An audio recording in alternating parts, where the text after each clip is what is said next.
Je vous remercie de m'accueillir et donc je vais essayer de vous parler un peu de mon travail qui consiste à comprendre un peu mieux le couplage entre la magnétosphère et l'ionosphère terrestre. Et donc actuellement je travaille à l'IRAP, mais j'ai commencé mon travail de recherche au CETP pour les gens qui connaissent ce laboratoire, et puis j'ai fait un petit tour au LPCE à Orléans aussi, et donc je suis arrivée à l'IRAP il y a 3 ans maintenant. Voilà. Voilà, donc voilà le plan de mon exposé. Donc je vais essayer de vraiment repartir un peu de la base, de rebalayer un peu toute la physique des relations Soleil-Terre, comment finalement on a un peu appréhendé ce domaine-là de recherche dès son origine, comment finalement l'ère spatiale nous a permis vraiment d'avoir une image vraiment précise de la magnétosphère et de l'ionosphère. Dans un premier temps, plutôt une image statistique, parce qu'on n'avait pas forcément des instruments de très haute résolution temporelle et spatiale. Et enfin, ce que nous ont apporté les missions multisatellites qui ont été lancées à peu près depuis le début des années 2000, et l'amélioration que ça nous a permis d'avoir pour tout ce qui est de dynamique de ce système très compliqué. Donc voilà, donc je vais commencer un peu avec l'historique des relations Soleil-Terre. Donc je repars vraiment de la base. En fait, c'est un domaine qui a intéressé les hommes depuis très très longtemps, hein, puisqu'on voit que les premières observations d'aurore répertoriées datent de 2600 avant Jésus-Christ en Chine. Donc on voit que c'était quelque chose qui a toujours fasciné les hommes et qui a été également le siège de beaucoup de mythes, mythologies, aussi bien dans les pays de Scandinavie, le Canada, etc. Et en particulier tous les peuples inuits qui avaient toute une mythologie autour de ces problématiques d'aurore qui étaient, ce sont soit les âmes des morts, soit les dieux qui font la fête, etc. Donc c'était assez varié. Donc en 593 avant Jésus-Christ, on a commencé à essayer d'expliquer plutôt ça d'un point de vue physique. Et donc en particulier, les Grecs ont essayé de comprendre plus particulièrement tout ce que ces structures pouvaient représenter et les appelaient des nuages de gaz enflammés. Et donc là, ici, on a différents types de représentations, bien sûr, très très imagées de ce que pouvaient représenter des aurores. Alors là, au temps des Vikings, hein, on voit un drakkar ici, et puis tous les nuages de toutes les formes qu'on pouvait voir, représentation au moment du Moyen-Âge. Alors, à partir de la Renaissance, on a commencé vraiment à essayer de comprendre ce que c'était que ces processus, ces illuminations. Et c'est Galilée qui a proposé le nom d'aurore boréale, du nom de la déesse romaine du début de la journée. Mais lui se méprend complètement sur l'origine. Hein. Il propose une explication physique pour ces aurores, mais en fait, il propose que c'est la réflexion de la lumière du soleil sur l'atmosphère terrestre. Mais au moins, déjà, il avait fait l'effort de proposer quelque chose qui soit autre chose que du pur mythe. Et on s'aperçoit en 1773, grâce à James Cook, que ces aurores, elles existent également dans l'hémisphère sud, pas seulement au niveau des zones haute latitude de l'hémisphère nord, et donc on parle à ce moment-là d'aurore australe. Et en 1790, donc, Henry Cavendish est le premier à essayer de déterminer finalement à quelle distance de la surface ces structures se produisent, et il trouve que c'est entre 110 et 130 km d'altitude, ce qui est tout à fait réaliste. Alors, je vais juste aller un tout petit peu dans les découvertes qui ont vraiment fait le jalon entre passer vraiment du mythe et la compréhension physique des processus qui correspondent à toutes ces problématiques de couplage entre la magnétosphère et l'ionosphère. Et donc, en fait, c'est dans les années 1745-1750 que les physiciens Yorter et Celsius découvrent en fait que chaque aurore, donc ces grandes structures qu'on voit ici sur les photos, ont un effet sur le champ magnétique de la Terre qu'on est capable de mesurer à l'aide d'un compas, d'une boussole. Et on voit en fait que lorsque une aurore apparaît dans le ciel, on voit que le compas de la boussole en fait dérive au cours du temps avec une variation qui est loin d'être négligeable. Et donc ces observations sont confirmées un tout petit peu plus tard par Alexander von Humboldt. L'autre découverte jalon, c'est l'association entre les aurores et ce qui se passe à la surface du Soleil. Donc en fait, en 1843, M. Schwab découvre que les taches solaires ici, que l'on voit apparaître sur le Soleil régulièrement, ont un cycle de 11 ans. C'est-à-dire que tous les 11 ans, on passe par un maximum d'activité du cycle solaire où les taches sont très nombreuses à sa surface. Et puis, 5 ans et demi plus tard, on a un Soleil quasiment vierge de toute tache. Et en fait, Edward Sabine et Rudolf Wolf, la même année, découvrent que lorsqu'on a plus de taches solaires à la surface du Soleil, on voit qu'il y a beaucoup plus de perturbations magnétiques dans le compas, dans la boussole au niveau de la surface de la Terre, et également beaucoup plus d'aurores. Et on voit, quand on regarde les deux, donc là vous avez les années entre 1780 et 1880, en pointillé on voit le nombre de taches solaires qui correspond au cycle de 11 ans ici. Et si on superpose le nombre de jours où on observe des aurores, on voit que les deux courbes se superposent très bien, et donc on voit qu'il y a une relation très précise entre l'activité solaire et les aurores. Et la dernière découverte importante, c'est de vraiment essayer de savoir où se produisent ces aurores exactement. Et en fait, on a Elias Loomis en 1860 qui a répertorié l'ensemble des observations faites d'aurores. Et ce qu'il s'aperçoit, c'est que ces aurores se produisent sur une zone qu'on appelle aujourd'hui l'ovale auroral. C'est cette zone rouge ici, qui est en fait centrée, pas sur le pôle géographique, mais sur le pôle magnétique de notre planète. Et cette image-là montre que ces ovales se produisent sur cette région-là, là où en fait nos lignes de champ passent d'une configuration dipolaire fermée ici à une configuration plus ouverte sur le milieu interplanétaire. Et le décalage est lié au fait que l'axe de rotation de notre planète n'est pas confondu avec l'axe du champ magnétique. Alors, tout ça, c'est bien beau, mais en fait, ce qui a vraiment lancé l'étude de ces processus, c'est que en fait, ces orages magnétiques, ces processus violents qu'on voit à la surface de notre planète sous forme de perturbations magnétiques ou sous leur forme d'aurore dans l'atmosphère, peuvent avoir des effets qui sont non négligeables sur les activités humaines. Et en fait, la première grosse éruption solaire qui aura un effet non négligeable sur notre environnement, c'est ce qu'on a appelé l'orage de Carrington, qui s'est produit en août-septembre 1859. Et en fait, c'est deux très violentes éruptions solaires qui se sont produites à 2 jours d'intervalle et qui ont été vues à l'œil nu par Richard Carrington sous la forme de flashs lumineux intenses, qui sont partis de taches solaires géantes qu'on n'a pas revues depuis. Et ces effets au niveau de notre environnement ont été des perturbations magnétiques extrêmes. On est descendu à des milliers, à au moins 1000 nanotesla de perturbations, et des aurores observées jusqu'aux tropiques. Et ces processus-là ont également provoqué des perturbations très importantes du réseau électrique, au point qu'il y a eu des articles dans les journaux. Donc pendant plusieurs heures, le réseau de télégraphe américain en particulier a été complètement blackouté dû à ces effets-là. Alors aujourd'hui, en compilant les données de magnétomètres qu'on a gardées, comme par exemple celle du magnétomètre de Greenwich ici, on s'est aperçu que c'est probablement l'un des orages magnétiques les plus violents qu'a jamais connu la Terre depuis un certain nombre d'années. On n'en a pas reconnu des comme ça depuis. Et si aujourd'hui un orage de la violence de Carrington devait se produire, la sphère humaine serait probablement extrêmement impactée par ce genre d'événement. Et c'est pourquoi, encore aujourd'hui, cet événement-là est encore étudié, pour essayer de faire d'avoir une référence de l'événement catastrophique le pire qu'on puisse avoir. Pour en revenir enfin sur l'évolution de l'histoire des relations Soleil-Terre, en fait, la première compréhension de ce que c'est que vraiment une aurore date de la fin du XIXe siècle. C'est Becquerel, qui suggère que les particules sont expulsées du Soleil et sont transportées jusqu'à l'atmosphère terrestre où elles forment les aurores. Et en fait, c'est Christian Birkeland, un chercheur norvégien, qui a créé une expérience ici qu'on voit ici, qui est une chambre à vide ici dans laquelle il a plongé une sphère magnétisée.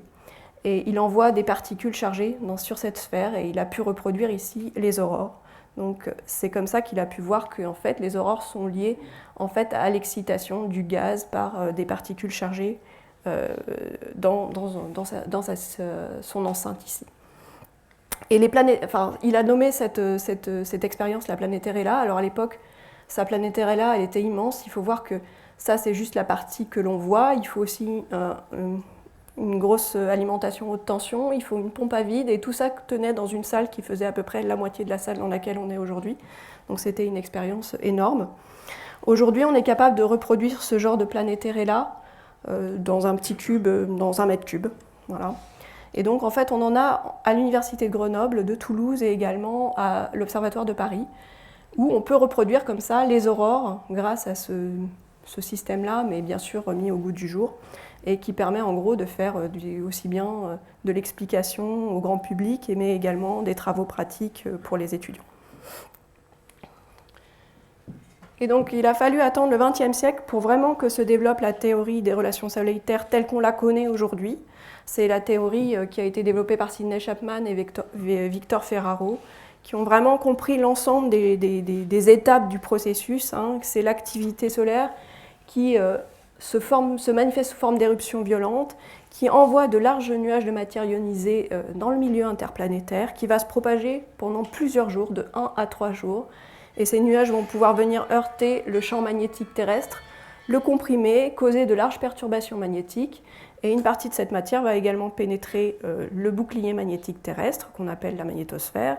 Et ces particules vont pouvoir pénétrer jusqu'à la haute atmosphère de la Terre, qu'on appelle l'ionosphère, et causer les aurores. Donc ça, c'était une théorie complètement... ça, c'est un schéma issu de leur papier qui explique cette théorie. Et les observations, en fait, ont permis de vérifier globalement cette théorie à partir des années 60-70.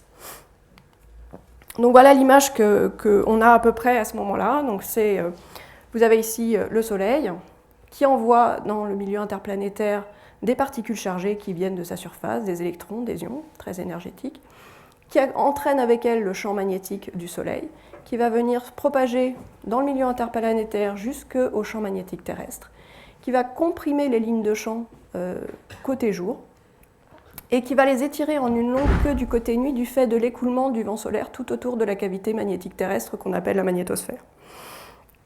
Alors cette frontière, en première approximation, elle est étanche, c'est-à-dire que normalement ces deux milieux-là ne peuvent pas s'interpénétrer, et donc tout le milieu du vent solaire ne peut pas pénétrer dans la magnétosphère. Mais il existe des processus dans lesquels je reviendrai un peu plus tard, qui permettent quand même à une partie de cette matière de pénétrer par la face avant de la magnétosphère, dans la magnétosphère, de circuler le long du champ magnétique et de venir précipiter le long du champ magnétique jusque dans l'atmosphère, où on crée les aurores, ainsi qu'un certain nombre de processus dont je vous parlerai également. Voilà à peu près l'image qu'on a à ce moment-là du mécanisme de relation, d'interaction entre le vent solaire et la magnétosphère terrestre. Donc ça, c'était l'image qu'on avait avant l'ère spatiale, avant de pouvoir lancer des satellites qui permettent d'étudier l'environnement de la Terre, aussi bien la Terre elle-même que son environnement spatial. Et à partir du moment où on a pu envoyer des satellites dans l'espace, on a fait forcément d'énormes progrès dans la compréhension de ce système compliqué.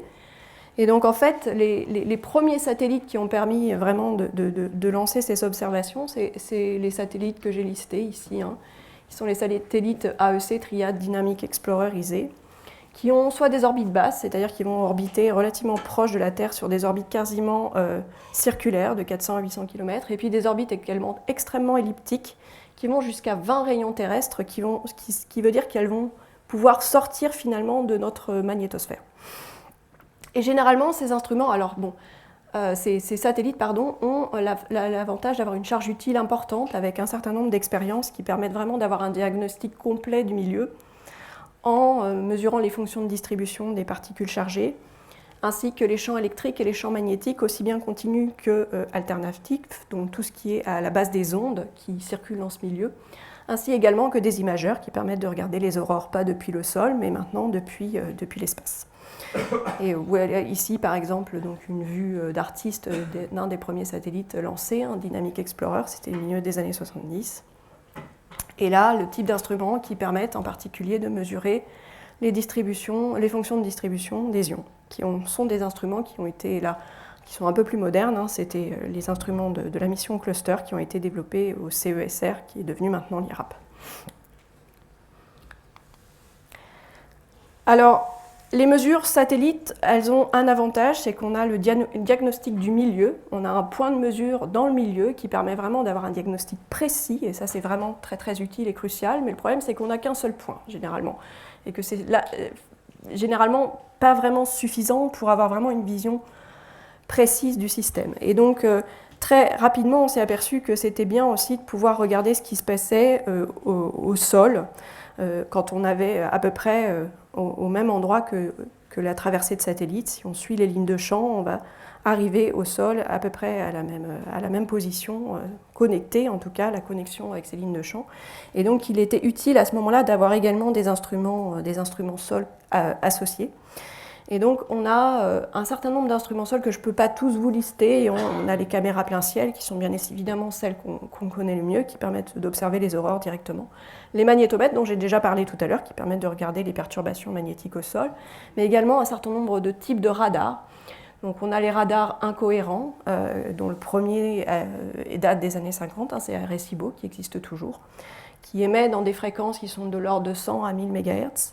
Et puis on a des radars aussi, donc ça ressemble à ça. Donc là, ça c'est un radar beaucoup plus moderne, entre guillemets, hein, il date quand même des années 80, mais celui-là plutôt des années 90, qui sont également des radars incohérents. Donc on voit que c'est des énormes structures, hein, qui font une centaine de mètres ici, et disons qui demandent une puissance extrême et qui sont difficiles à manier. C'est-à-dire que là, on voyait un faisceau dans l'atmosphère qui va être dans cette direction, et si on veut changer de direction, il faut mécaniquement changer la position de l'antenne, ça peut être long, on ne va pas avoir un diagnostic précis de l'ensemble du système au-dessus de notre tête.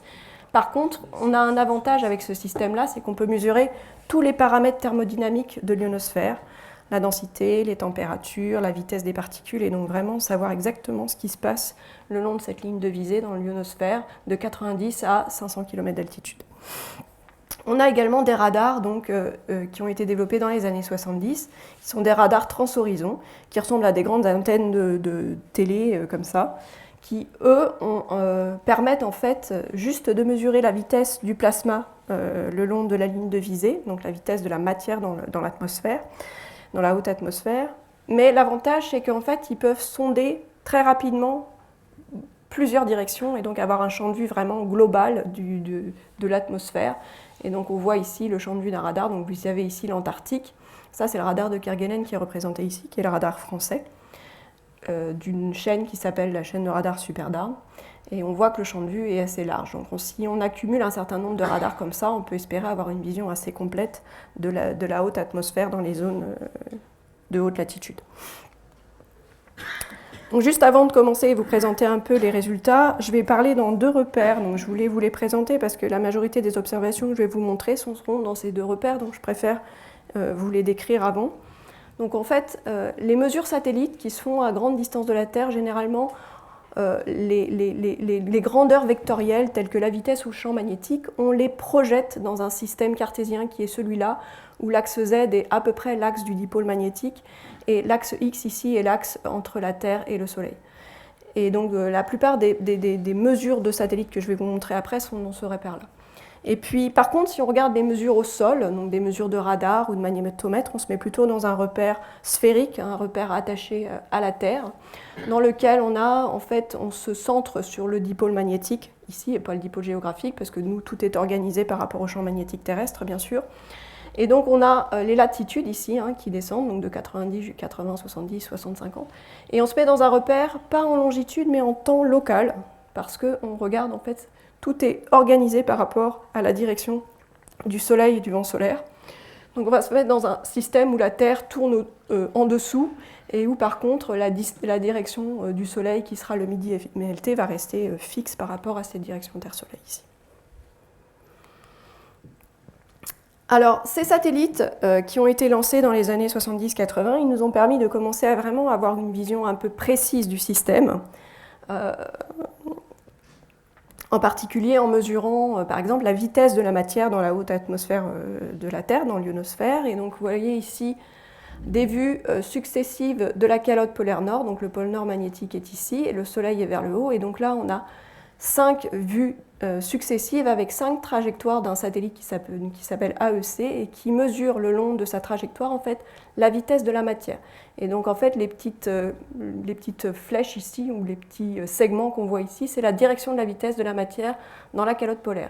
Et donc on voit ici qu'on a une inversion de cette direction de vitesse, tout ne va pas vers le Soleil, ça va vers le Soleil dans les moyennes latitudes, enfin les zones aurorales, pardon, et ça remonte vers la nuit dans la calotte polaire. Et ces satellites-là, ils sont très près de la Terre, donc ils tournent à peu près à 90 minutes. Donc toutes les 90 minutes à peu près, on revient à peu près au même endroit. Bon, il y a une précession de l'orbite, donc on n'est pas tout à fait au même endroit. Mais ce qu'on voit surtout, c'est que toutes les 90 minutes, on a toujours cette structure globale où on voit ces deux cellules de convection, ici avec une vitesse qui va vers le Soleil à basse latitude et une vitesse qui va vers la nuit dans la calotte polaire. Mais on voit aussi qu'il y a d'une orbite à l'autre un changement dans la vitesse, dans l'orientation, tout n'est pas tout à fait identique.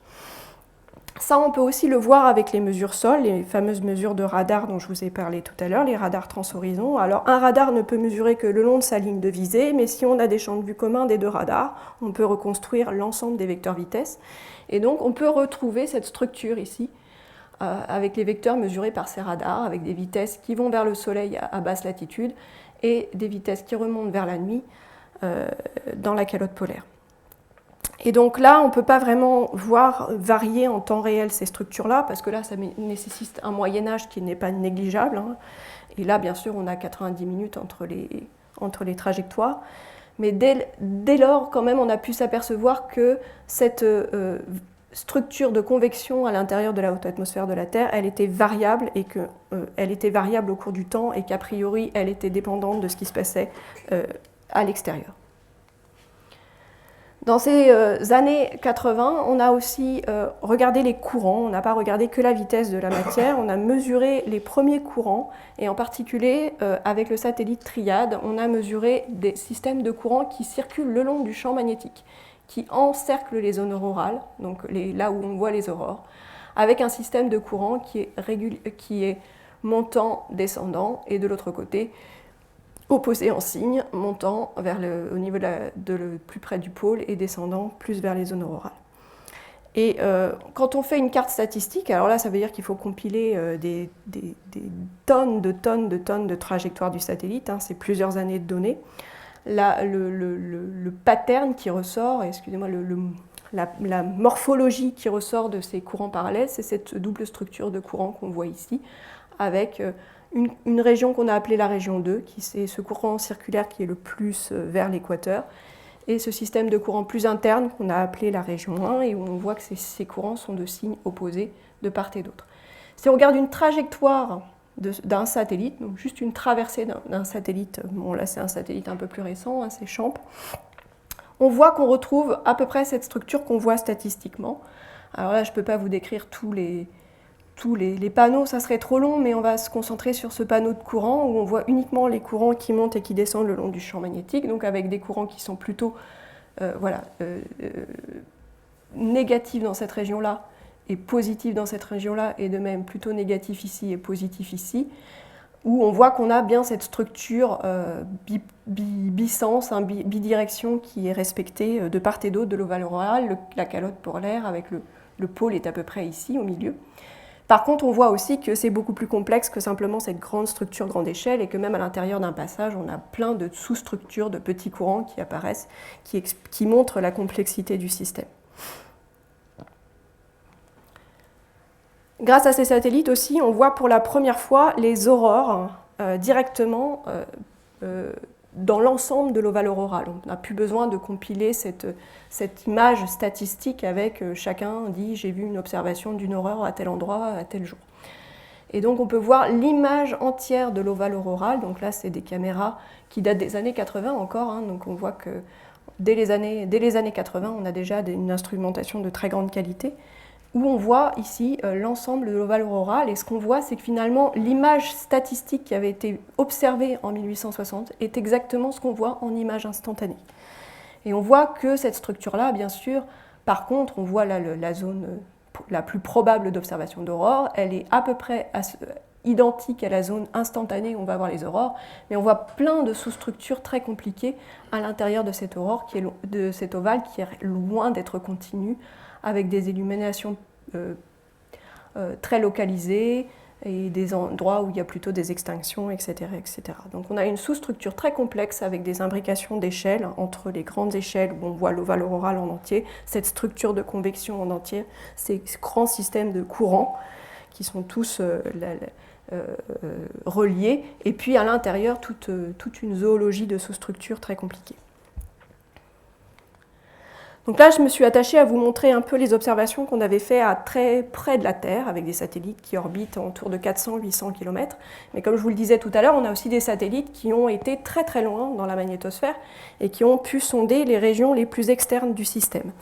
En particulier les satellites ISEE, qui ont en fait une trajectoire qui sortait de la magnétosphère, qui est ici, et qui allait même au-delà du choc qui est en amont de la magnétosphère, puisque le vent solaire étant supersonique, il a besoin d'être ralenti au travers d'un choc qui est en amont de la magnétosphère pour ensuite être dévié tout autour de la magnétosphère. Et donc là, on voit les observations faites par ce genre de satellite. Donc je ne vais pas m'attacher à vous présenter l'ensemble des paramètres. Là, ce sont l'ensemble des paramètres mesurés par un satellite. Donc ce sont des séries temporelles des mesures du champ magnétique ici et des paramètres du plasma, donc la densité, la température, la vitesse, la pression à l'intérieur du système. Et ce qu'on voit surtout, c'est que là, on est dans le vent solaire, à l'extérieur, donc dans cette région ici, entre le choc et la magnétosphère. Et ici, on est dans la magnétosphère. Donc on voit déjà qu'on a une densité qui est très élevée dans la magnétogène et qui est réduite drastiquement dans la magnétosphère. La magnétosphère est plutôt un milieu assez ténu. Mais surtout, on voit très précisément l'interface entre les deux milieux, qui est représentée ici par la chute de densité et également par une rotation importante du champ magnétique, où on passe de moins 80 à plus 120-130 nanotesla. Donc on a vraiment un changement de milieu ici. Le désavantage avec un seul satellite, c'est que on ne peut pas savoir si la structure bouge. On a juste une traversée de satellite sur cette magnétopause, mais on ne sait pas forcément si la magnétopause bouge en même temps que le satellite passe dedans, et c'est difficile finalement de désintriquer les effets spatio-temporels. Donc on peut avoir une image à un instant T d'une structure qui est, comme on le voit, très compliquée. Alors on a des rotations très très propres, parfois, de la magnétopause, avec quelque chose dans laquelle il n'y a rien, juste une rotation très propre, et généralement les autres composantes du champ magnétique sont quasiment nulles. Ça, c'est une frontière qu'on peut imaginer imperméable, ça veut dire qu'on est dans un cas où finalement le vent solaire ne peut pas pénétrer dans la magnétosphère. Et puis là, je vous présente un cas beaucoup plus compliqué où à l'intérieur de cette frontière, on a des sous-structures extrêmement compliquées avec des croissances de la vitesse et de la densité, et là, ça veut dire qu'en fait, une partie de la matière qui était dans le vent solaire a pu pénétrer à l'intérieur de la magnétosphère. Et c'est là qu'on a découvert que cette frontière n'était vraiment pas imperméable, et surtout qu'on a compris le mécanisme par lequel la matière pouvait pénétrer dans le système, et je reviendrai dessus un peu plus tard. Et cette orbite-là, pour ce satellite, avait l'avantage de précesser, c'est-à-dire qu'en un an, elle faisait le tour de la Terre par rapport à la direction du Soleil, et donc ça veut dire que pendant toute la durée de la mission, on a pu regarder un peu en détail des traversées de magnétopause, côté jour, là, point subsolaire, direction du Soleil par là, mais également sur les flancs de chaque côté. Et on a pu, grâce à ce satellite, faire exactement la même chose, étudier la queue de la magnétosphère, ce qui est de l'autre côté. Donc ici, vous avez la magnétosphère avec le Soleil qui est à gauche. Et donc, on a cette longue queue de la magnétosphère qui est ici, là où les lignes de champ sont extrêmement étirées. Et donc là, on a pu également traverser à grande distance, 20 rayons terrestres, donc ça veut dire qu'on est quand même à des grandes distances de la Terre, cette nappe de courant qui est au milieu ici, qui soutient en fait les deux lobes de champ magnétique de ce ligne opposée. Et on voit ici que lorsqu'on regarde la composante BX du champ magnétique, la composante qui est dans cette direction ici, on voit qu'on a des inversions régulières. Et en fait, ça veut dire que ces satellites qui sont dans cette zone-là voient des sortes d'ondulations de cette nappe de courant au cours du temps. Et donc, en fait, ISEE, c'était une mission qui avait un avantage, c'est qu'il y avait déjà 2 satellites, donc ça permettait de commencer à discriminer un peu les effets spatiaux des effets temporels. Est-ce qu'on traverse une structure statique ou est-ce que c'est une structure très rapide qui passe à travers le satellite? Et donc on a pu commencer à estimer la taille de cette nappe de courant et on a vu qu'elle faisait quelques rayons terrestres à des distances de 20 rayons terrestres de la Terre. Donc toutes ces mesures-là, ce sont des mesures bien sûr qui ont été faites de manière ponctuelle avec 1 voire 2 satellites et donc finalement ça ne permet pas de regarder vraiment la dynamique du système mais ça a permis quand même de faire des énormes progrès sur la compréhension du système, de la magnétosphère et de l'ionosphère d'une façon un peu statistique qui est schématiquement représentée ici. Alors je ne vais pas vous décrire l'ensemble des régions qui sont décrites ici, hein, je me les suis mises ici pour mémoire. Mais voilà, vous avez la magnétosphère qui est structurée ici en grandes régions. Vous avez une région qui est très proche de la Terre, ici, qui est en rouge, qu'on appelle la plasmasphère, dans laquelle on a finalement un plasma assez dense par rapport au reste de la magnétosphère et qui correspond en fait à l'atmosphère qui en fait monte. Hein. On a un transport de la matière de l'atmosphère dans cette région de ligne de champ fermée. Et puis, au fur et à mesure qu'on s'éloigne finalement de la Terre, on atteint des zones où le plasma est de plus en plus ténu, avec ici des densités intermédiaires, et puis ces régions jaunes ici qui sont quasiment vides de toute matière. Et puis on a des régions frontières extrêmement critiques, qui sont par exemple la magnétopause, ici, qui est cette région à l'interface, bien sûr, entre le vent solaire et la magnétosphère, qui a des propriétés qui sont elles-mêmes assez différentes que l'on soit côté jour, là, sur cette région-là de la face avant, ou si on est sur des régions plutôt côté nuit. Et puis on a bien sûr cette nappe de courant au milieu qui soutient en fait les polarités de champs magnétiques opposés ici. Et finalement, évidemment, on a l'ionosphère tout près de la Terre qui est un plasma très dense et froid qu'on trouve entre 80 et 1000 km d'altitude. Donc ça a permis de donner un peu une vision plus précise des différentes régions de la magnétosphère et de l'ionosphère. Et puis, ces observations en particulier de la magnétopause ont permis d'expliquer finalement comment la matière pénétrait depuis le vent solaire vers la magnétosphère. C'était Dunjay en 1960 qui a fait une hypothèse théorique en disant que c'était le processus de reconnexion magnétique qui permettait finalement cette pénétration de la matière dans la magnétosphère.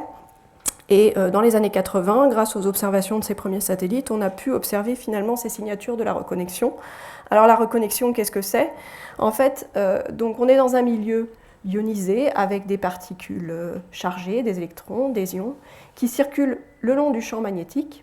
Et en fait, quand on a deux milieux avec des caractéristiques différentes, donc le vent solaire qui a souvent un champ magnétique faible et beaucoup de particules, et puis la magnétosphère qui, elle, est plutôt un milieu où le champ magnétique est fort et les particules sont moins denses, normalement, ces deux milieux ne peuvent pas s'interpénétrer, et c'est pour ça finalement que le vent solaire va venir s'écouler tout autour de la magnétosphère terrestre.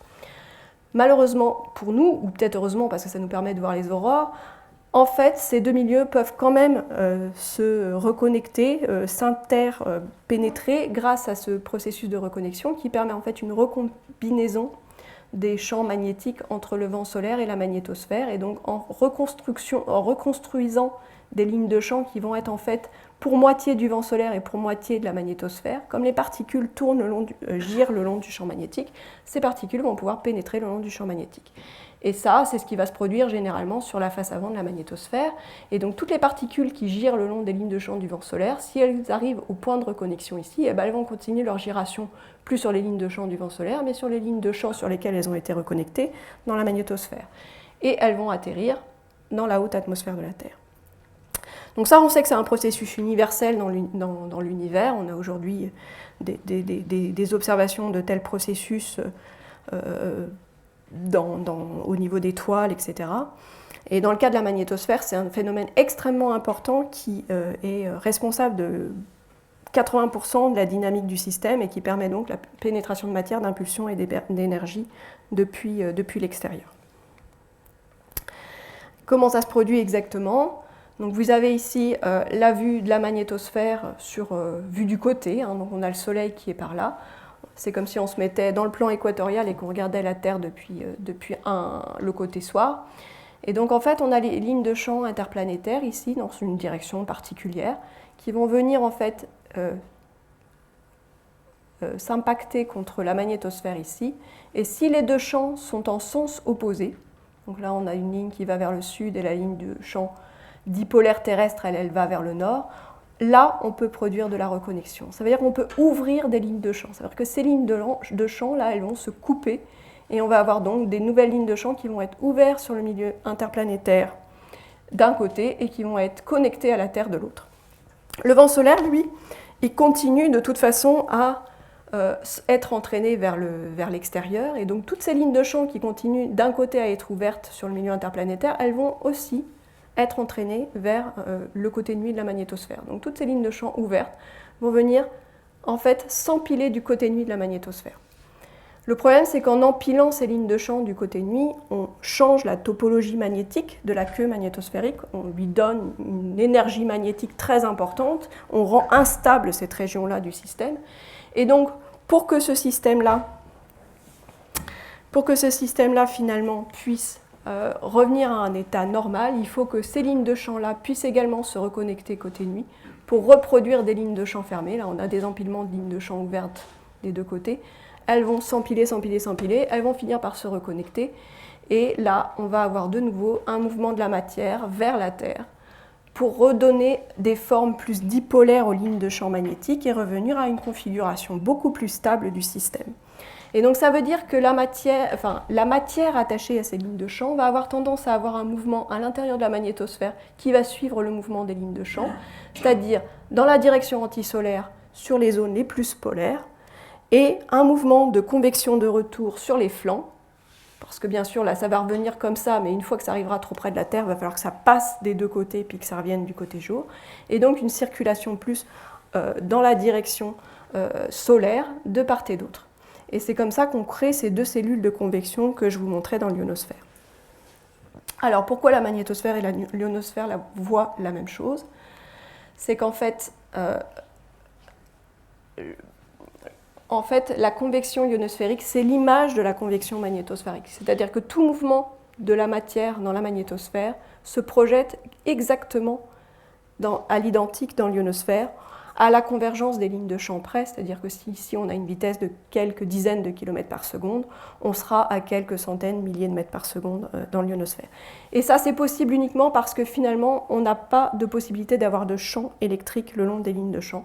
Donc on a finalement une projection parfaite des vecteurs vitesse qui sont dans la magnétosphère et dans l'ionosphère. Et ce principe-là, il est bien vérifié à grande échelle. Ça faisait partie d'une des choses que j'avais faites durant ma thèse, c'était de comparer finalement des observations faites dans la magnétosphère par des satellites, des vitesses de plasma dans la magnétosphère avec des vitesses de plasma mesurées dans l'ionosphère avec des radars, et on voyait qu'effectivement, à la convergence du champ magnétique près, on pouvait retrouver les vitesses identiques dans les deux systèmes, aussi bien en direction qu'en amplitude. Voilà, et donc dans l'ionosphère, ça veut dire qu'on reproduit finalement ces deux cellules de convection avec une vitesse plutôt dans la direction nuit sur la calotte polaire, qui correspond à l'entraînement de ces lignes de champ après reconnexion, côté jour, et puis ce mouvement dans la direction de retour solaire sur les basses latitudes, qui correspond aux lignes de champ reconnectées côté nuit, qui reviennent sur les flancs pour fermer le système. Et les radars SuperDARN, qui sont... Alors j'en parle beaucoup de ces radars-là parce que en fait, j'ai repris la responsabilité de ces radars en 2008 pour la partie française, c'est un consortium international. On a des champs de vue de radars qui permettent en fait de faire une couverture quasiment... Alors là, cette image est un peu datée, mais on a aujourd'hui des radars aussi au Japon et en Russie qui complètent la couverture. Et donc, on peut avoir en fait une image de ces cellules de convection quasiment en entier, dans tout l'ovale auroral, aussi bien dans l'hémisphère nord que dans l'hémisphère sud. Donc, l'avantage, c'est qu'on peut regarder en plus les deux hémisphères simultanément. Et donc, quand on met ces vecteurs vitesse mesurés par les radars sur un modèle, on les fit sur un modèle de potentiel, on peut voir qu'on reproduit bien ces cellules de convection. Et en fait, encore une fois, cette image statistique, cette représentation statistique qui venait finalement du modèle de Dungey des années 60, on le reproduit finalement parfaitement avec les observations instantanées. Alors, je ne rentrerai pas trop dans le détail, mais ce qu'on voit, c'est que finalement, ces cellules de convection, elles ne sont pas parfaitement symétriques. Elles vont avoir une forme qui va varier au cours du temps. Et encore une fois, là, on ne voit que le côté jour. On voit que ces cellules-là, elles vont se déformer violemment en fonction en particulier de ce qui se passe dans le vent solaire et plus particulièrement du champ magnétique entraîné par le vent solaire, le champ magnétique du Soleil qui est entraîné avec le vent solaire et dont la direction varie au cours du temps. Je vous montrerai ça après. Et en fait, ça implique que finalement, cette reconnexion qui se fait entre les lignes de champ du vent solaire et les lignes de champ magnétiques de la Terre ne va pas se produire au même endroit, pas avec les mêmes caractéristiques, et ça va complètement modifier la convection dans la magnétosphère. Et l'image de cette convection qu'on peut voir dans l'ionosphère avec les radars ou les satellites va également être influencée et largement modifiée. Ça, c'était pour tout ce qui est dynamique. Cette dynamique-là, puisque c'est une dynamique c'est une dynamique de la matière chargée, elle va aussi entraîner un certain nombre de systèmes de courant dans la magnétosphère. On en a un certain nombre. Donc là, vous avez la magnétosphère vue avec le vent solaire et donc le Soleil dans cette direction ici. Et toutes les flèches de couleur, ce sont des systèmes de courant qui existent dans la magnétosphère et qui permettent à la structure magnétique de la magnétosphère de se maintenir.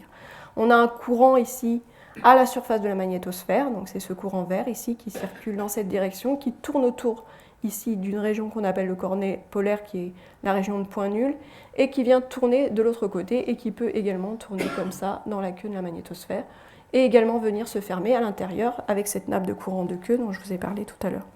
On a ces fameux courants parallèles aussi qui circulent le long du champ magnétique et qui vont en fait venir qui sont alimentés par des régions de courant à l'intérieur de la magnétosphère et au niveau de la magnétopause et de la magnétosphère ici. On a un courant qui circule également autour de la Terre qu'on appelle le courant annulaire.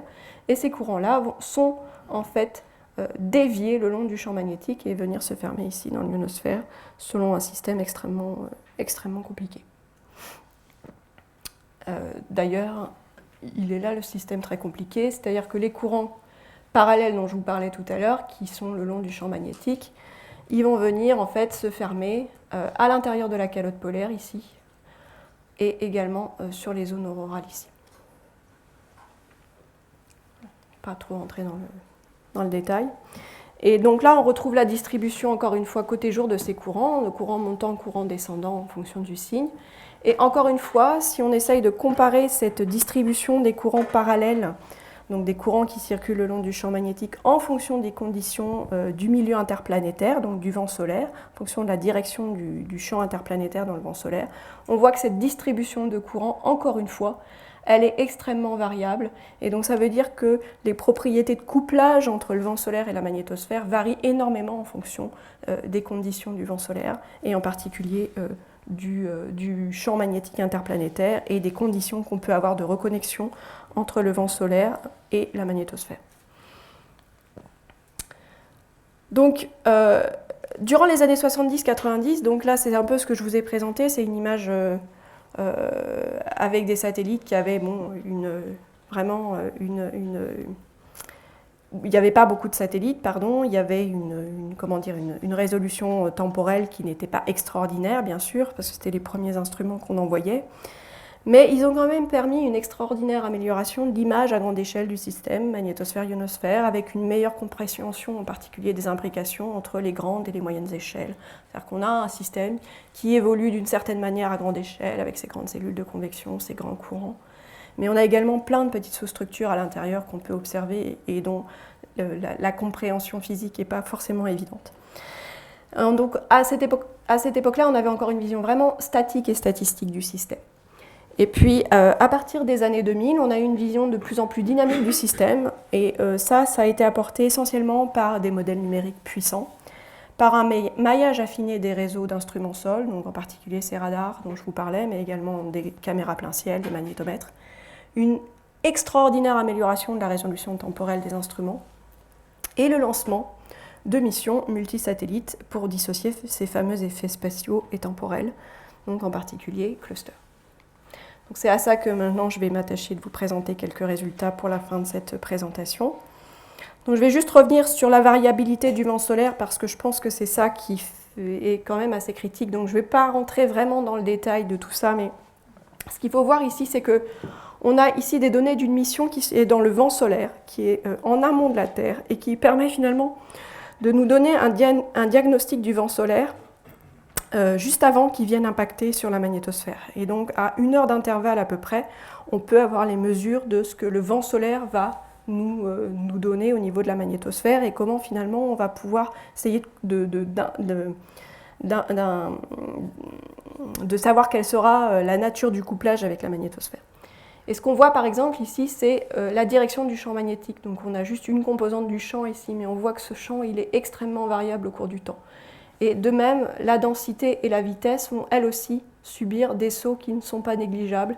Là, vous avez environ 5 jours de données. Et ça, c'est lié à la nature du vent solaire qui est extrêmement compliquée, avec une nappe de courant, un peu comme la nappe de courant qu'on a au centre de la queue magnétosphérique. On a aussi une nappe de courant à peu près dans le plan équatorial du vent solaire qui vient en fait de la topologie magnétique du Soleil ici. Donc on a une structure ici avec des lignes de champ dont les polarités sont opposées et donc on a une nappe de courant qui est nécessaire ici pour maintenir cette configuration magnétique. Et cette structure, elle n'est pas plane dans le plan équatorial, elle va subir des ondulations extrêmement importantes et elles vont aussi suivre la rotation du Soleil qui est une rotation à peu près 27 jours. Donc vous avez une spirale qui va se mettre en place avec en plus un système qui ondule un peu comme une jupe de ballerine. C'est souvent l'image qu'on montre pour dire à quel point cette structure-là est très variable. Et ça veut dire que la Terre, elle va circuler, elle va subir de plein fouet cette jupe qui se balade. Et donc ça veut dire que en fonction du côté où elle est de cette structure-là, la polarité du champ magnétique ne sera pas la même et donc la probabilité d'avoir la reconnexion magnétique avec la magnétosphère ne sera pas la même. Et ça, c'est extrêmement important pour être capable de comprendre comment la magnétosphère va réagir au vent solaire et quelle sera la puissance du couplage. Et donc là, je voulais juste vous montrer un peu une représentation d'un modèle. Là, on passe sur la partie dynamique du système. Là, c'est vraiment de la dynamique, mais ici, on voit la magnétosphère de la Terre et on voit en fait le champ magnétique avec les lignes grisées, où on voit ici la manière dont finalement ces lignes de champ se déforment en fonction de la variabilité extérieure. C'est-à-dire que le vent solaire ici, la matière du vent solaire est représentée ici. On voit que celle-ci varie, plus c'est jaune et plus finalement il y a de la matière qui arrive sur le système. Et plus finalement la réponse de la magnétosphère, on voit qu'elle était très très étirée au début, elle subit des variations de sa configuration qui sont extrêmement importantes. Et c'est cette variation de configuration qui va produire des variations importantes à l'intérieur du système en termes de courants parallèles, d'aurores et de convection. Et donc cette variabilité, on peut aussi la voir à l'aide des satellites de type dont je vous montrais tout à l'heure, Dynamic Explorer. On voit que Image ici permet de faire des films avec une résolution temporelle extrême, où on voit à quel point ce système-là est dynamique. Ici, vous avez 1h30 de données. Donc on voit 2 heures. On voit à quel point la structure de l'ovale auroral est extrêmement complexe et ça dépend complètement de la manière dont le vent solaire interagit avec notre environnement. Et donc ça, maintenant, on a les outils pour faire ce suivi temporel en temps réel grâce à ces mesures de satellite ou grâce aux mesures de radar qui permettent également de faire la mesure de la convection avec une résolution temporelle de l'ordre de 2 minutes. Et donc, grâce à tout ça, on commence à avoir vraiment une vision bien plus précise du système. Donc là, c'est juste un joli film que je voulais montrer parce qu'il a l'avantage de synthétiser un peu tout ce que je viens de vous présenter. On a là, pour le coup, une éruption solaire importante qui vient impacter sur la face avant de la magnétosphère, reconnecter les lignes de champ côté jour, déstabiliser la queue de la magnétosphère qui a besoin également de se reconnecter. Et toutes les particules qui étaient dans le réservoir de la nappe de courant de queue vont pouvoir précipiter dans la magnétosphère, dans l'ionosphère et créer les aurores au niveau des pôles. Ça, c'est ce qu'on voit au niveau des orages magnétiques quand on a une grosse éruption solaire, mais c'est aussi des mécanismes qui existent relativement avec des puissances moindres, bien sûr, mais tout le temps dans le système, même s'il n'y a pas d'éruption solaire, simplement parce que le vent solaire a une telle variabilité qu'il permet quand même, quoi qu'il arrive, un processus de couplage avec la magnétosphère. Et donc c'est pour ça qu'on voit des aurores, pas seulement au moment des éruptions solaires, mais assez régulièrement, de l'ordre de une grosse aurore, j'appelle une grosse aurore, c'est une nuit d'aurore toutes les 2 ou 3 nuits en moyenne, dépendant du cycle bien sûr. Et donc, bien sûr, comme je le disais tout à l'heure, plus on a un couplage important entre le vent solaire et la magnétosphère, et plus les effets dans notre environnement à nous proche, donc l'atmosphère, l'ionosphère seront importants. On aura une convection amplifiée du plasma dans la magnétosphère et dans l'ionosphère, ça veut dire qu'on va atteindre des vitesses dans les zones aurorales qui peuvent atteindre 3 ou 4 000 mètres par seconde. On aura des courants et des champs électriques extrêmement intenses dans l'atmosphère qui vont la chauffer. Et donc, si l'atmosphère chauffe, quand on a un gaz chaud, ça s'expand. Et donc, ça veut dire que des satellites qui tournent autour de la Terre, par exemple, ils vont se retrouver, qui étaient au départ dans des régions où il n'y avait pas beaucoup de matière. Si cette matière-là, elle est chauffée parce qu'il y a beaucoup de précipitations, beaucoup de champs électriques, elle va gonfler. Et donc, les satellites qui étaient à une altitude où il n'y avait a priori pas trop de matière vont se retrouver dans une région où il y a beaucoup plus de matière qu'avant. Et donc, ils vont être freinés, voire être ralentis vraiment beaucoup au point de risquer de tomber, de changer d'orbite, etc.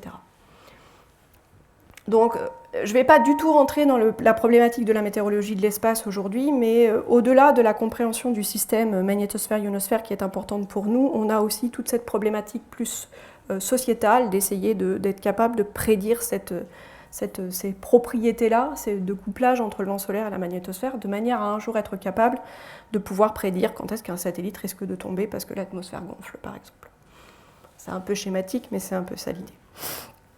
Donc là, j'en arrive pour la fin de mon séminaire sur les mesures multisatellites. Je vous présente ici Cluster. Donc, je n'ai pas une belle image de la mission, je suis désolée, mais ce qu'on voit ici, c'est le champ magnétique vu par les 4 satellites, avec une rotation importante du champ magnétique ici, vu par les 4 satellites, et on les voit successivement. Et en étant capable de déterminer dans quelle direction cette structure va et les temps d'impact sur chacun des satellites, on est capable de déduire la vitesse de cette structure. Et ça, c'est extrêmement important parce que quand on a un seul satellite, on n'est pas capable de dire ça. Parce qu'on ne sait pas si c'est le satellite qui bougeait, si c'est la structure qui bougeait. Donc on n'a pas d'informations contraignantes sur comment la structure bouge par rapport au satellite. Surtout qu'en général, ces satellites ils vont à des vitesses de l'ordre de quelques kilomètres par seconde, qui sont également souvent la vitesse de ces structures. Donc ça devient extrêmement compliqué de désintriquer le mouvement propre au satellite, le mouvement de la structure. Et puis le fait d'avoir 4 satellites, c'est un autre avantage, c'est que ça permet aussi de savoir si la structure elle était vraiment plane ou si on avait une structure qui était plutôt courbe. Et puis, si on a ces 4 satellites qui sont dans une configuration tétraédrique, donc un tétraèdre en triangle ici, on a aussi moyen de calculer ce qu'on appelle le rotationnel du champ magnétique et donc de mesurer en fait le courant à l'intérieur de ce tétraèdre sans avoir besoin de faire d'hypothèses sur la forme de la structure. Ça, c'était ce que je n'ai pas dit, mais quand on mesurait les courants tout à l'heure, les fameuses distributions grande échelle, on faisait forcément une grosse hypothèse sur la structure, c'est que c'était des nappes de courant infinies, ce qui est absolument pas vrai, mais c'est la seule qu'on peut faire quand on a une seule mesure. Quand on en a 4, on n'a plus besoin de se poser ce genre de questions. Et ça, c'est fondamental pour être capable de déterminer les structures de courant dans la magnétosphère. Et ça a permis, entre autres, de faire vraiment des mesures du courant sur la magnétopause. Donc là, je ne vais pas trop rentrer dans le détail, mais là, ce qu'on voit, c'est les 4 satellites avec les traversées de champ magnétique de la magnétopause, cette rotation importante du champ magnétique, qui n'est pas vue exactement pareil par les 4 satellites. Et si on recalcule finalement ce rotationnel de B grâce à ces 4 mesures, on est capable de calculer directement la mesure du courant. Et on voit que dans ce cas-là, le courant sur la magnétopause, il est surtout dans la direction Y, donc en accord avec les théories de Chapman-Ferraro et de Dunget dont je vous parlais tout à l'heure. Mais par contre, que c'est beaucoup plus compliqué avec des sous-structures ici qui impliquent qu'il y a des mouvements de la magnétopause qui rentrent en compte, qu'il y a probablement des processus de reconnexion qui se produisent. Et donc là, on a vraiment eu, grâce à Cluster, des études systématiques faites de la magnétopause, et en particulier, on s'est aperçu que la magnétopause sur le flanc matin et la magnétopause sur le flanc soir n'avaient pas du tout les mêmes caractéristiques. Il y en a une dont le courant est très, très fort et très fin, et de l'autre côté, c'est beaucoup plus large et beaucoup moins intense.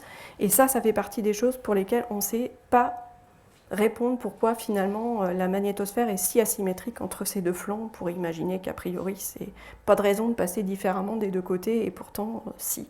Donc ça fait partie des questions que Cluster a levées et qui nécessiteront certainement de continuer à essayer d'explorer pour comprendre. Donc, je vais pas rentrer trop dans le détail de ça. Tout à l'heure, je vous disais qu'on pouvait voir des ondulations de la nappe de courant de queue. Grâce à 4 satellites, on peut savoir comment sont propagées les ondulations. Où est-ce qu'elles vont exactement, dans quelle direction, avec quelle vitesse, etc. Et ça nous a permis de voir que, en fait, elles venaient d'un point central de la queue et qu'elles se propageaient des deux côtés avec des orientations. En fait, on pensait que ça ondulait plutôt dans la direction Terre-Soleil. En fait, ça ondule plutôt sur les flancs. Et ça fait partie aussi des questions qui ont été levées par Cluster et pour lesquelles on a encore à comprendre des réponses. Et en fait, grâce à ces 4 satellites, on peut aussi étudier des structures beaucoup plus fines. Et donc, tout à l'heure, je vous disais, quand on a de la reconnexion sur la face avant de la magnétosphère, on ouvre des lignes de champ qui sont ouvertes d'un côté sur le milieu interplanétaire et qui sont accrochées à la Terre de l'autre côté.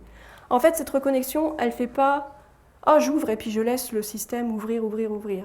C'est sporadique, c'est-à-dire que cette reconnexion, elle se produit, elle s'arrête, elle se reproduit, elle s'arrête. Et donc, elle crée des structures qui sont sous forme de tubes de flux, c'est-à-dire des structures très limitées, un peu comme un tuyau dans lequel, finalement, toute la matière du vent solaire va pouvoir pénétrer dans la magnétosphère jusque dans l'ionosphère.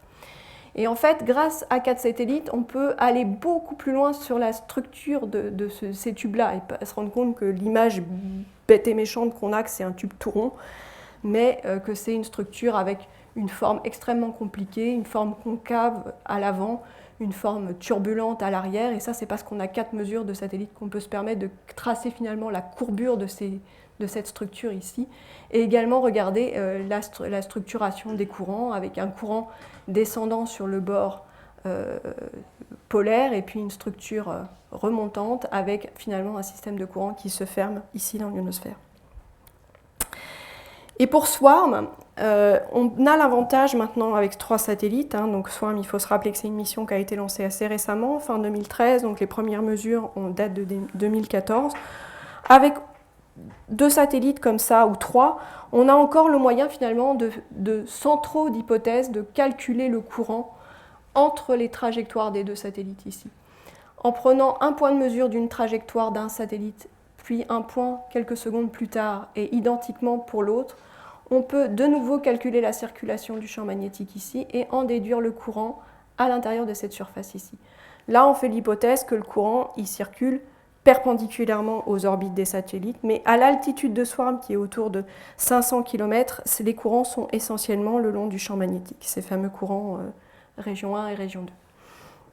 Et on a même récemment des études qui ont été faites pour essayer de voir si ce satellite-là, SWARM-C, qui lui n'est pas tout à fait sur la même orbite, on n'est pas du tout dans une configuration de tétraèdre comme Cluster, on a 2 satellites qui orbitent en parallèle, qui se croisent au pôle, et puis on a un 3e satellite un peu plus en altitude qui a une dérive d'orbite qui n'est pas tout à fait la même.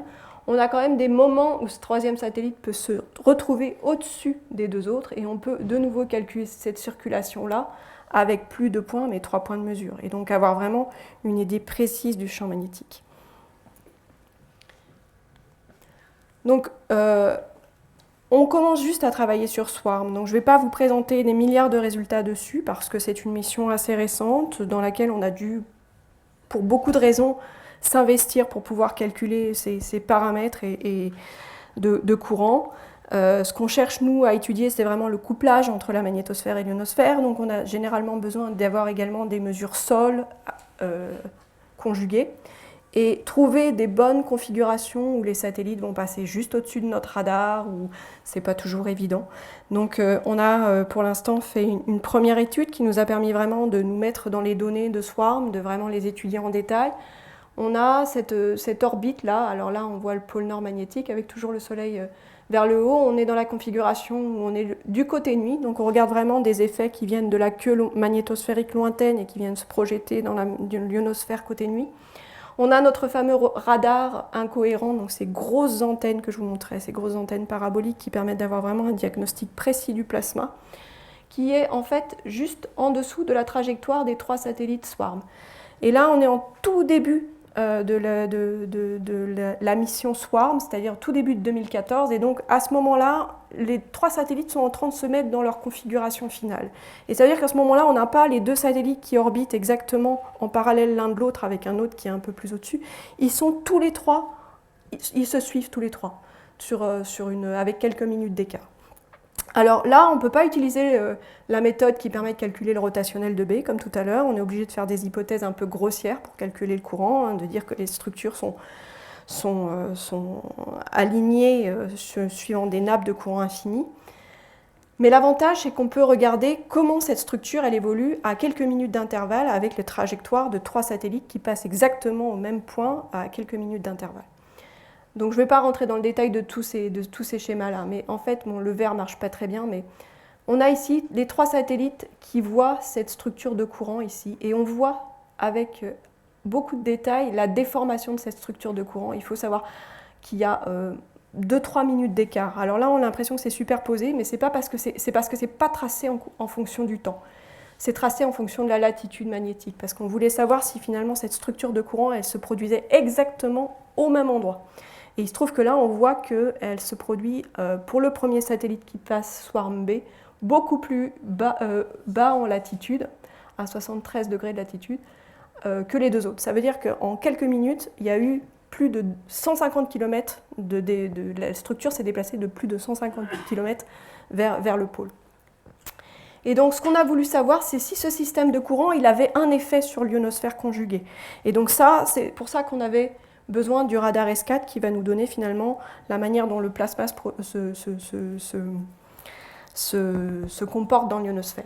Et en fait, le système est compliqué, donc je ne vais pas vous... Là, ça s'intercroise parce que finalement, comme là, je l'ai tracé en latitude, le temps va en fait dans l'autre sens. Donc c'est pour ça que mon système de courant se croise par rapport à mes observations radar. Là, la seule chose qu'il faut voir ici, ce qui est important, c'est ce panneau ici, qui représente la température des électrons dans l'ionosphère en fonction du temps et en fonction de l'altitude, là où le faisceau pointe. Donc là, il reste aligné au champ magnétique, il ne bouge pas, et le satellite va passer juste au-dessus, et on va regarder comment cette structure passe. Et ce qu'on voit, c'est que en fait, le courant, il y a en fait globalement un système de courant positif puis négatif. Le courant positif correspond à des électrons descendants, donc qui vont précipiter dans l'atmosphère et qui vont donc normalement la chauffer. Et puis le courant descendant représente des électrons qui remontent, et on pourrait imaginer que ça a un autre type d'effet sur l'ionosphère. Et ce qu'on voit, c'est que le courant montant, lui, il a tendance à chauffer l'ionosphère. On voit ici que la température, elle chauffe très fort, c'est beaucoup plus rouge. Et par contre, le courant descendant qu'on pourrait imaginer avoir un effet important n'en a absolument pas, c'est-à-dire que cette structure-là, elle est quasiment identique à cette structure ici. Et alors là, je ne vous l'ai pas montré, mais on a fait tourner des modèles d'ionosphère pour être sûr effectivement que c'était bien ce qu'on observait, et effectivement, le courant descendant n'a pas d'effet. Donc ça veut dire que cette structure-là, elle va avoir un effet sur la thermodynamique qui est compliqué, c'est-à-dire que le courant montant a quasiment un effet instantané sur l'ionosphère, va la chauffer extrêmement violemment, mais le courant descendant qui soutient le système, lui par contre, il faudrait qu'il reste à un endroit régulièrement très longtemps pour certainement avoir un effet thermoélectrique important sur le système. Et comme là, le système, il bouge beaucoup, hein, puisqu'on voit qu'il il descend en latitude très vite, ce courant-là n'a pas le temps d'avoir de l'effet sur l'ionosphère. Donc je vais m'arrêter là parce que j'ai été très long. Je vous remercie de m'avoir écouté. Donc on a bien sûr encore beaucoup de travail à faire. On a une conclusion globale, c'est que ces mesures multisatellites associées aux données sol, elles nous ont permis de mieux comprendre les couplages dynamiques, aussi bien au niveau des courants électriques que de la thermodynamique, à différentes échelles. On a encore beaucoup de perspectives. Ce qu'on aimerait, c'est conjuguer les observations cluster et swarm, c'est-à-dire avoir, comme swarm finalement vient juste d'être lancé, mais que cluster, lui, il est encore dans l'espace après 14 ans. On voudrait pouvoir regarder simultanément les courants parallèles mesurés par les 2 satellites, enfin par les 2 systèmes de satellites, mais c'est très compliqué parce qu'ils sont à des distances telles qu'ils ne vont pas du tout à la même vitesse, ils regardent des structures qui ne sont pas du tout à la même échelle, Cluster ayant 14 ans, il y a beaucoup d'instruments qui ne marchent plus, donc c'est assez compliqué, mais on ne désespère pas. Puis après, il faut trouver des conjonctions, c'est toujours pareil, il faut trouver aussi un moyen d'être sûr que les deux satellites sont bien connectés à la même ligne de champ magnétique, donc c'est pas si simple. On espère aussi utiliser la mission MMS, peut-être en avez-vous entendu parler, c'est une mission qui a été lancée en mi-2015, Multiscale Magnétosphère, non c'est pas ça, je ne me rappelle plus du nom. Enfin c'est comme Cluster, mais le tétraèdre est très petit, parce que finalement, Cluster, ce qu'il nous a appris, c'est qu'il y avait une telle imbrication d'échelles qu'il y avait des échelles qu'on n'avait même pas encore imaginées, à très très petite échelle. Donc ça veut dire que MMS, autant Cluster, les satellites étaient à 500, 1000, 3000 km les uns des autres. MMS, ils seront entre 50 et 100 km. Donc là, on va vraiment rentrer dans le processus de reconnexion lui-même, essayer de voir comment finalement se produit cette reconfiguration de la topologie du champ magnétique au moment du processus de reconnexion. Et bien sûr, avoir une idée de l'image à grande échelle du système grâce aux observations sol de plus en plus complètes est absolument indispensable. Donc on a encore de quoi s'occuper quelques années. Je vous remercie.